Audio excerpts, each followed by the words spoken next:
Como presidenta de la Fundación E20 de Seguridad Aérea, es un honor para mí hablar de la trayectoria en la aviación del comandante Luis Lacasa Hey, de su compromiso personal con las víctimas, con la seguridad aérea, de su bondad y empatía, no solo con las víctimas del vuelo JK 5022, sino con las que se produjeron durante su mandato como decano del COPAC. Su trayectoria ha sido impecable desde sus inicios en el Colegio Alemán de Madrid, donde se formó, su ingreso en el Ejército del Aire en la 26 promoción de pilotos y su formación militar con la graduación de alférez, siendo el número 1 de su promoción. Instructor en la Escuela de Nuevo Ingreso de Iberia, instructor de vuelo en el Centro de Formación de Pilotos de Lufthansa en Bremen, preparó la Escuela de Pilotos de Nuevo Ingreso en Iberia en el programa Futuro, instructor de vuelo del A300, comandante de la flota MD-80, de la que también fue inspector-instructor, además de responsable de la integración de los pilotos de Aviaco en la compañía Iberia. Vocal técnico del CEPLA en el Comité de Factores Humanos. En 2007 fue elegido presidente de la Asociación Española de Pilotos y en 2009 decano del Colegio Oficial de Pilotos de la Aviación Comercial hasta 2017. Acabó su carrera como piloto en Iberia y en 2016 ingresó en Qatar Airways, donde terminó su carrera aeronáutica en 2020. Una parte de nuestra historia de la Asociación de Afectados del vuelo JK 5022 la compartimos con don Luis Lacasa. Él, primero como presidente de la Asociación de Pilotos y luego como decano del COPAC, y yo como presidenta de la Asociación de Afectados del vuelo JK 52. Recuerdo muy bien cómo nos conocimos, en el lugar donde se estrelló el vuelo JK 5022 en el aeropuerto de Barajas, entre las pistas 36L y 36R, en el primer aniversario, en el 20 de agosto de 2009. Acudí allí a petición de mi familia porque yo no estaba en la asociación. Y vi una asociación en crisis, destrozada. Muchas familias vinieron desde Las Palmas y no había organización, hasta el punto que la entonces secretaria general de la asociación, Margarita Enríquez, que perdió a sus dos hijos, necesito un poco de agua.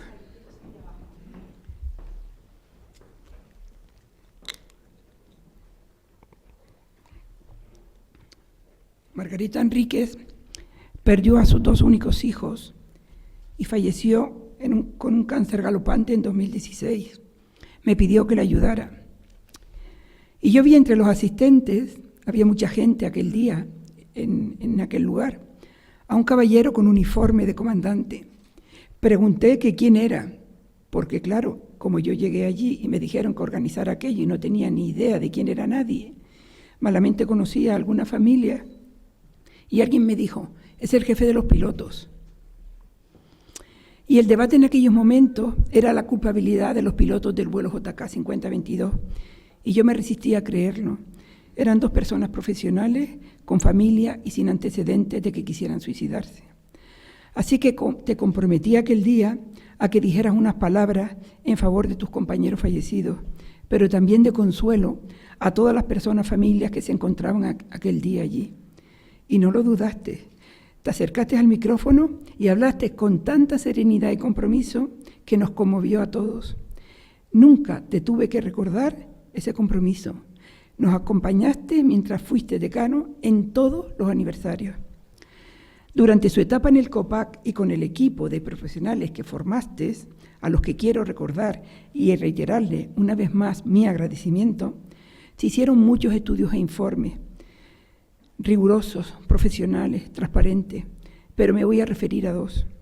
Uno, la revisión del informe final de la CIAC del JK 5022, y a otro que todavía hoy sigo utilizando para recabar datos de aquellos años, que fue el estudio sobre los informes técnicos de la CIAC relacionados con los trabajos aéreos, 2001-2011. Creo que debió ser el primer intento en España de demostrar la inutilidad de los informes oficiales de la CIAC para corregir las causas de la sangría que se estaba produciendo en el campo de los trabajos aéreos. En aquellos momentos no fue nada fácil para ti ni para tu equipo. De hecho, no desaprovecharon la oportunidad para actuar de forma que me van a permitir silenciar. pero todos se mantuvieron inalterables y defendieron la revisión del informe de la CIAC, demostrando que no estaban equivocados. En 2021, la Comisión de Investigación del Congreso de los Diputados concluyó que la tragedia del JK 5022 se debió a un fallo sistémico de la aviación civil española. He hablado de su trayectoria personal, formativa y profesional, y aunque conozco poco a su familia, siempre estuvo atento a su esposa Paloma, a la que conocía de oídas, y a sus 3 hijas, a las que nunca descuidó. La vida también te ha premiado con unos nietos que son tu alegría y los de tu familia. Para mí, entregarte este premio es más que un orgullo, es cumplir con un deber de gratitud eterno a tu labor como profesional, instructor, presidente y decano de los pilotos, no solo sin incidentes, sino siempre con una caballerosidad extraordinaria.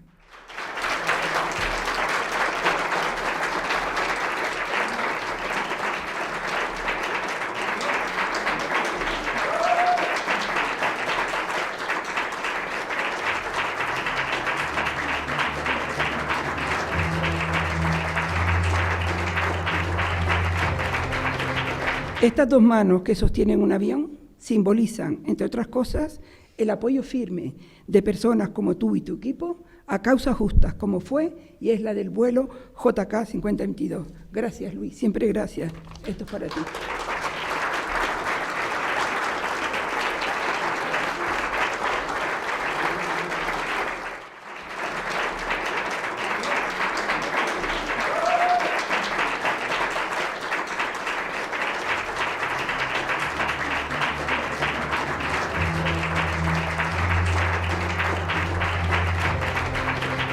Estas 2 manos que sostienen un avión simbolizan, entre otras cosas, el apoyo firme de personas como tú y tu equipo a causas justas, como fue y es la del vuelo JK 5022. Gracias, Luis, siempre gracias. Esto es para ti.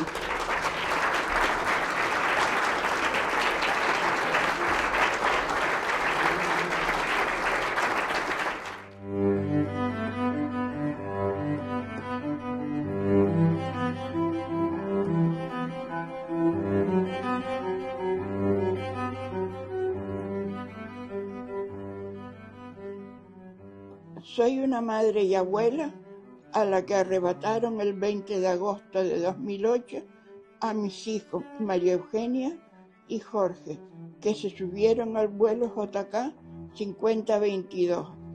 A raíz del accidente, entre comillas, estuve hundida en un pozo profundo y oscuro del que salí después de 12 años. Por ellos, sí, pero ellos siguen y seguirán conmigo hasta el fin de mis días. No estoy bien físicamente para viajar a Madrid y estar muy presente en la entrega del premio de la Fundación A20 de Seguridad Aérea, creada por iniciativa y voluntad de Pilar Vera, a quien le he agradecido y agradeceré su sacrificio y dedicación durante los más de 16 años que han pasado ya.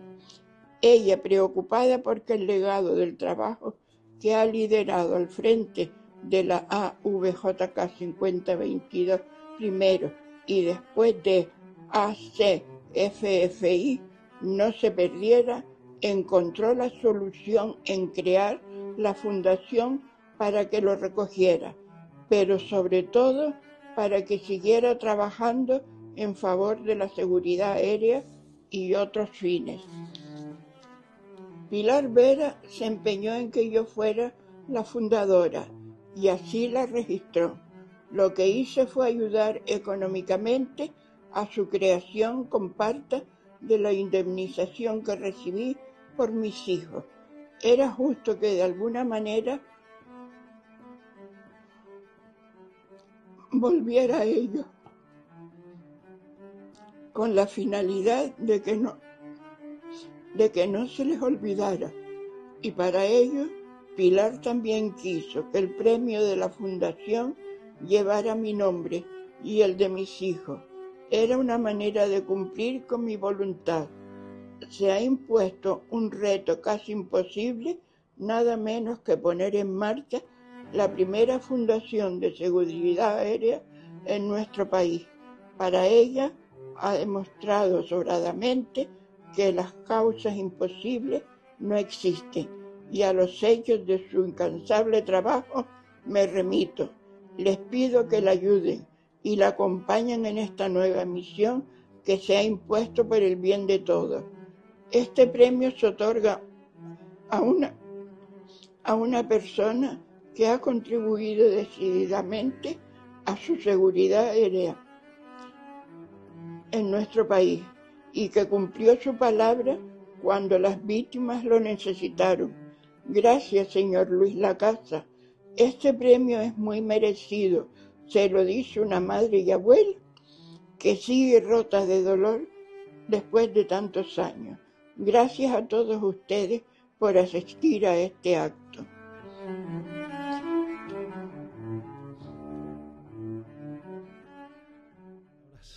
Aparte de la fonía, no tengo palabras para agradecer esta distinción, y este vídeo nos ha demostrado un poco lo que pudimos vivir en aquella época, ¿no? Mi intenso agradecimiento a Pilar Vera, porque realmente es un referente dentro de la seguridad. O sea, todo eso que ha hecho ella de mí lo ha cumplido ella con creces, con muchas más creces de las que podríamos haber hecho ninguno por la organización que fuéramos. Ella sola consigue más cosas de las que hemos podido conseguir organizaciones o estamentos que tenemos toda una infraestructura detrás que nos apoyen y que nos dejen seguir por la seguridad aérea. Dentro de este premio, yo considero que es un premio, en realidad no es a mi persona, es un premio a una junta de gobierno que conseguimos reunir y que tuve el honor de presidir y de liderar, con una serie de pilotos que estaban mejor cualificados todavía que yo. Esa es la suerte que he tenido, de estar siempre acompañado por unos compañeros y por unas personas desde el punto de vista técnico y desde el punto de vista humano, impresionantes, y que se han comprometido con la seguridad de una forma total y absoluta.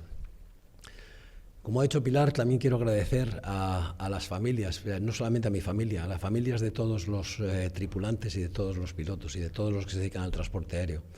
Nuestra actividad nos lleva a pasar muchísimo tiempo fuera de casa, y cuando asumes responsabilidades institucionales, aparte del tiempo que estás fuera de casa ya de por sí, por tu propia actividad profesional, pues también pasas mucho tiempo fuera de casa por motivo de dedicarte a esta acción que a todos nos apasiona.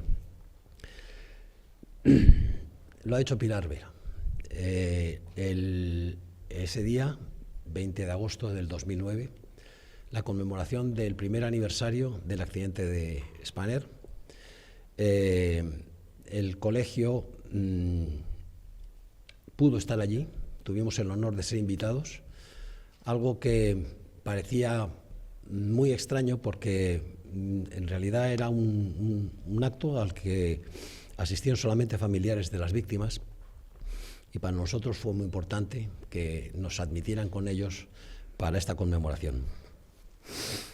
El impacto que causó esta conmemoración en Pilar fue mucho mayor el que produjo en mí.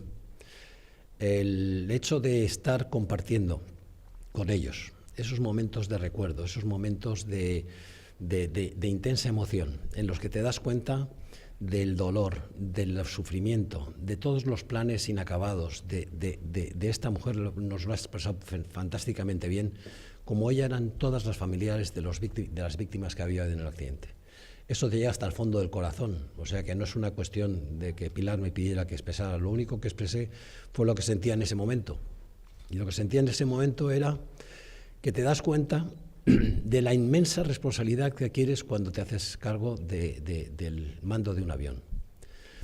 Hasta entonces, esa es una cosa que todos tenemos dentro del alma desde que empezamos a trabajar en este sector, pero nunca lo ves con tanta nitidez y con tanta intensidad como cuando estás rodeado de todas esas personas que con el dolor inmenso que sentían te acogen dentro de ellas y te ven y ven que los pilotos son parte también de esa tragedia y que son los que van con ellos en el avión. Por desgracia, en un primer momento todos nos volcamos en comprender a las víctimas y en asistirlas y en tenerlas presentes, pero luego va pasando el tiempo. Y cuando va pasando el tiempo, pues entonces las cosas van cambiando, ¿no? Yo en aquella conmemoración comprometí al COPAC ante las víctimas en que íbamos a hacer todo lo posible por investigar todos los factores que contribuyeron a ese accidente de cara a conseguir que no se volviera a producir un accidente similar en el futuro. Fue un poco, la verdad es que yo considero que fui un poco optimista con la capacidad que podía tener un colegio de intervenir o de conseguir que las cosas cambiaran. Pilar nos ha demostrado que ella sola ha sido capaz de muchas más cosas, de asegurar de luchar por la seguridad aérea de lo que hemos sido capaces nosotros.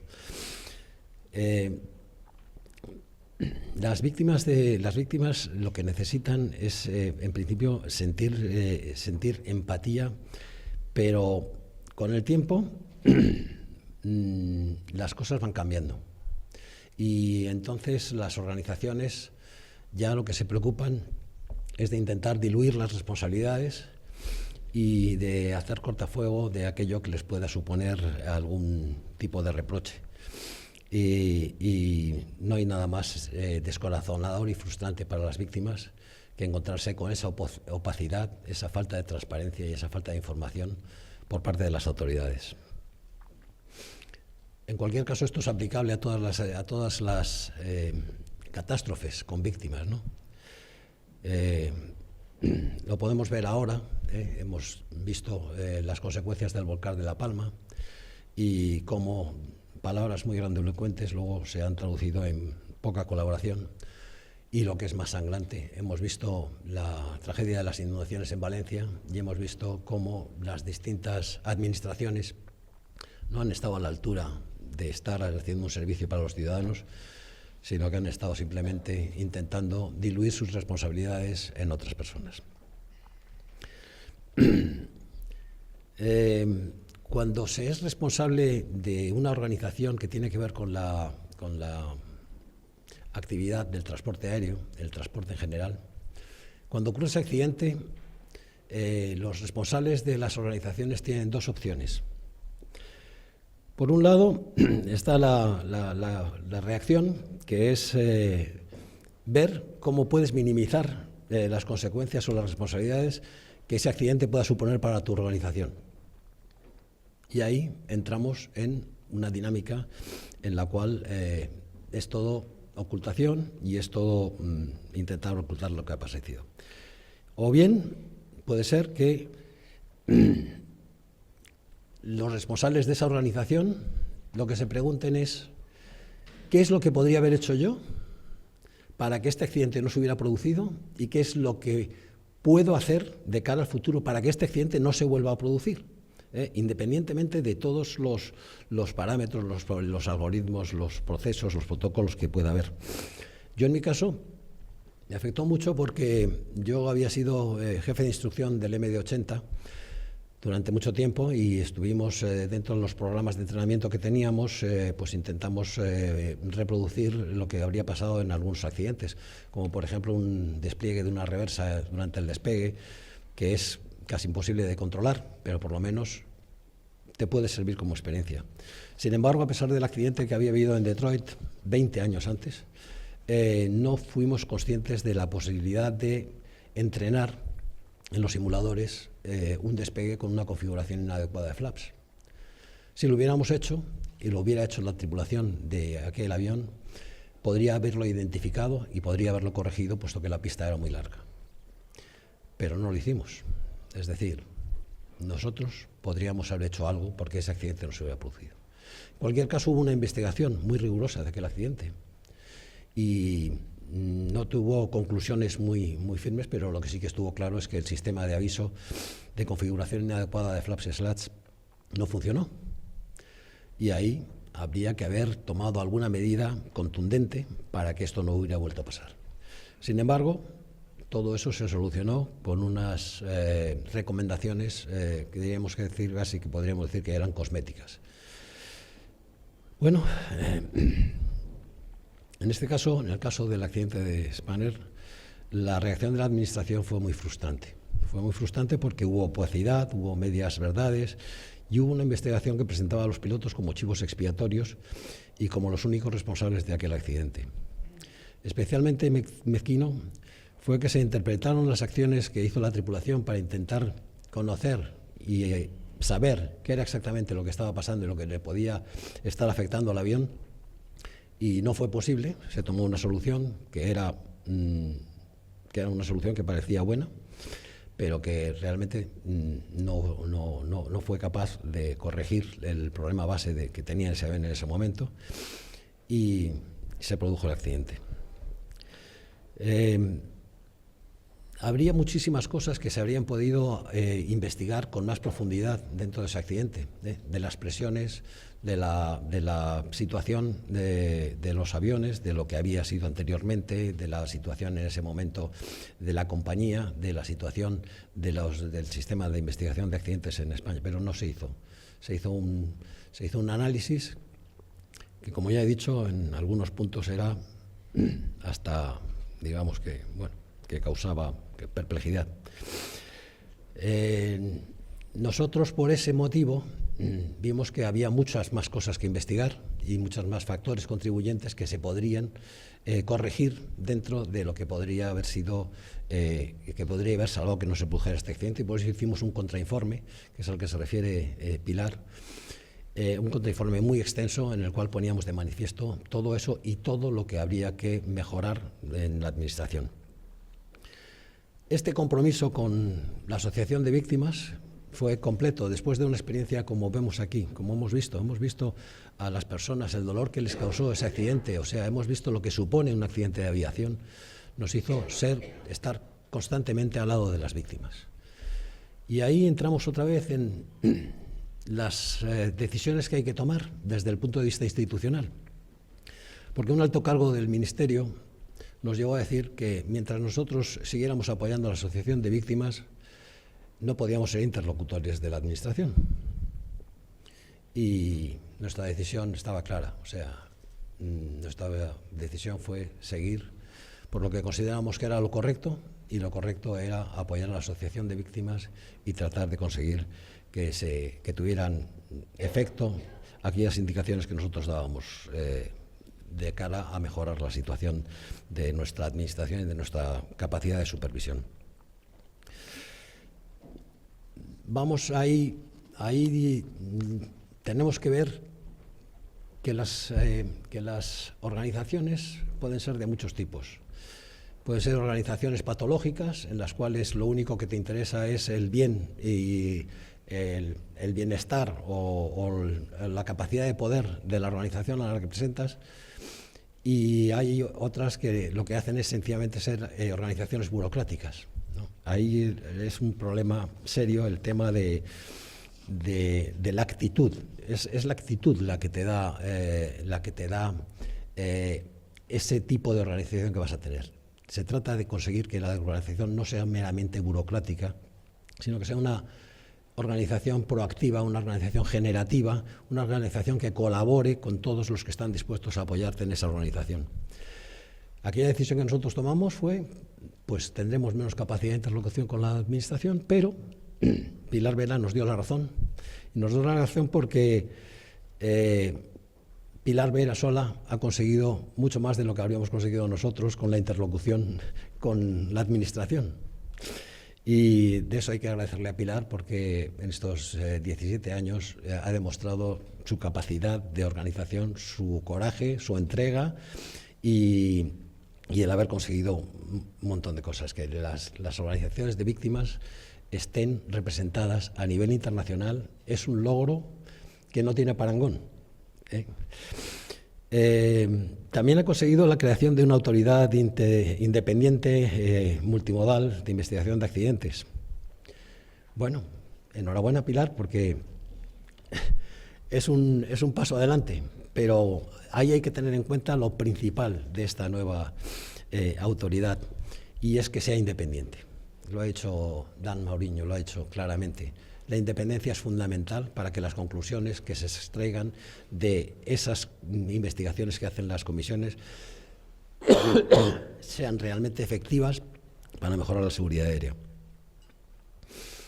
Dan Mauriño nos ha hablado de muchas cosas, pero también una de las cosas que nos impactó y que el equipo de gobierno del COPAC se creó en base a eso fue que justo en esa época en Europa se estaba cambiando la forma en la que se hacía la instrucción o que se daba formación a los pilotos recurrente, y prácticamente se prohibía el error, ¿no?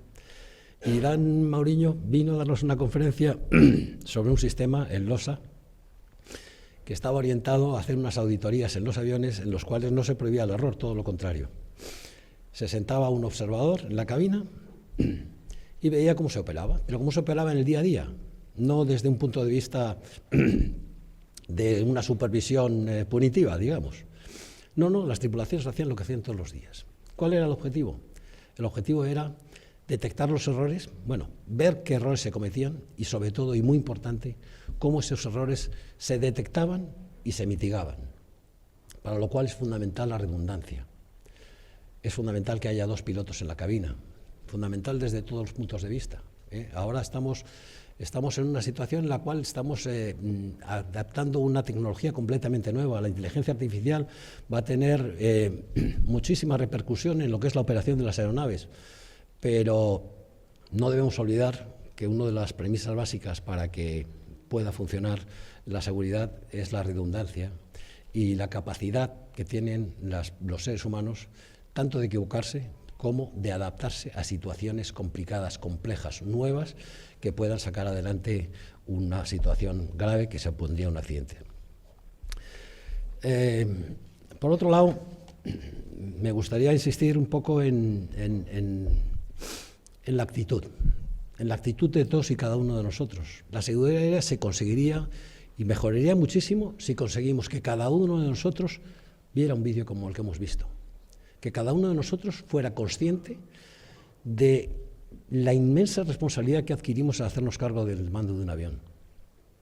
Pero lo mismo los pilotos, que lo mismo que los diseñadores de los aviones, que lo mismo que los controladores aéreos, que lo mismo que los mecánicos, que lo mismo que todos los que estamos involucrados en el transporte aéreo.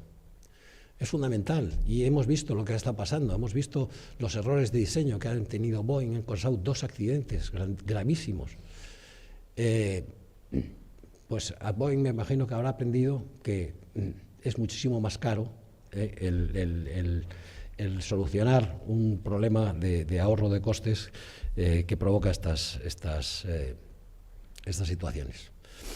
Desde ese punto de vista, quiero decir que todos los sistemas que hemos avanzado, porque Dan Mauriño es un adelantado de eso, es impresionante todo lo que se ha avanzado desde el punto de vista de investigar el error, las mitigaciones, cómo corregirlo, y es el padre de los sistemas de gestión de la seguridad, que de verdad que han sido también un punto fundamental de la seguridad dentro de las operaciones aéreas. Pero, ahí viene el pero. Los sistemas de gestión de la seguridad, de gestión de la fatiga, de todo tipo de sistemas de gestión, se basan fundamentalmente en recabar datos. Y para recabar datos lo que necesitas es que el que tiene esos datos o los puede facilitar se sienta protegido cuando da esos datos. En la Ley de Seguridad Aérea que hicimos aquí en el Congreso de España se consiguió que se protegiera a todos aquellos que daban sus inputs para datos que pudieran afectar a la seguridad aérea, y se les protegía.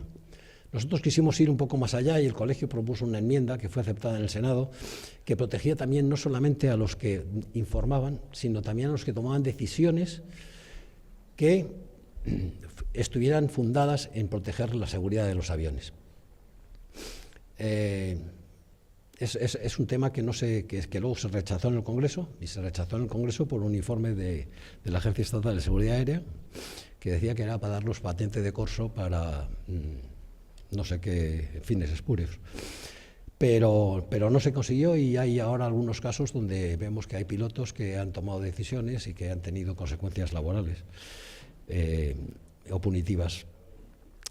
Es fundamental el tema de la supervisión, y es un tema en el cual hace ya 14 años, Pilar, cuando aquella auditoría de la OACI de las que hemos estado hablando ahora, una de las cosas que hacía notar era que faltaban pilotos expertos en la administración para ser capaces de hacer esa supervisión efectiva.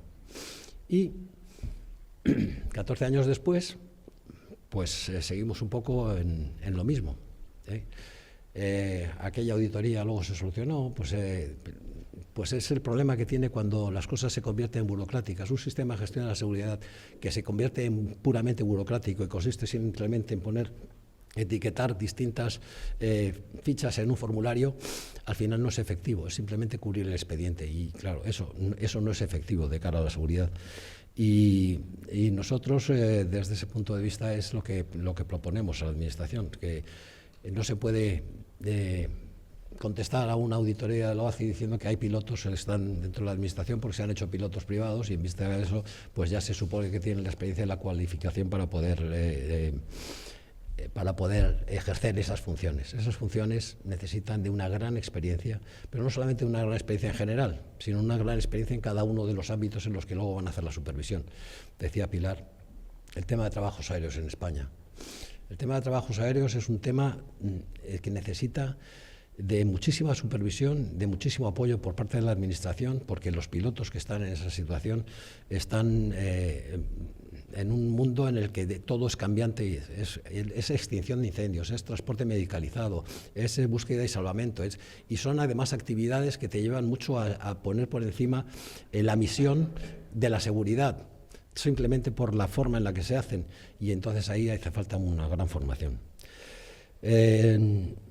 En España tenemos, y en otros países avanzados, tenemos una gran ventaja, y es que tenemos colegios profesionales.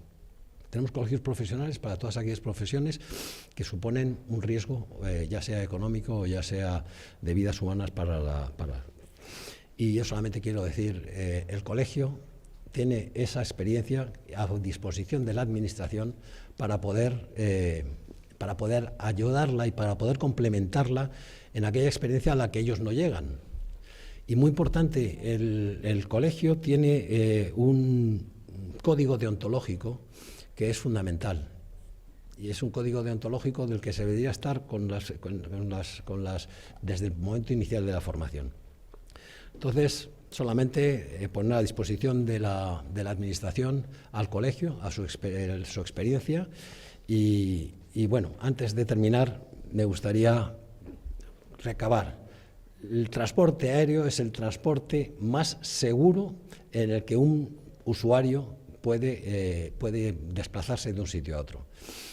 Es lo que ha conectado al mundo, es lo que ha hecho que podamos estar un día en Madrid y al día siguiente estar en Nueva York o en cualquier sitio, es lo que ha unido a los pueblos, es lo que nos hace globalizados y es lo que nos hace conocernos los unos a los otros de una manera que no se puede hacer de ningún otro medio de transporte. Es apasionante porque el volar, esa capacidad, esa libertad que te da es incomparable. Y va a crecer y va a seguir creciendo, y lo que tenemos es que no caer en la complacencia y ser todos conscientes de que la única forma de que esto sea realmente un transporte seguro es la colaboración entre todos y la confianza mutua, y sobre todo la actitud de todos para evitar algo como lo que hemos visto en este vídeo. Muchísimas gracias a todos.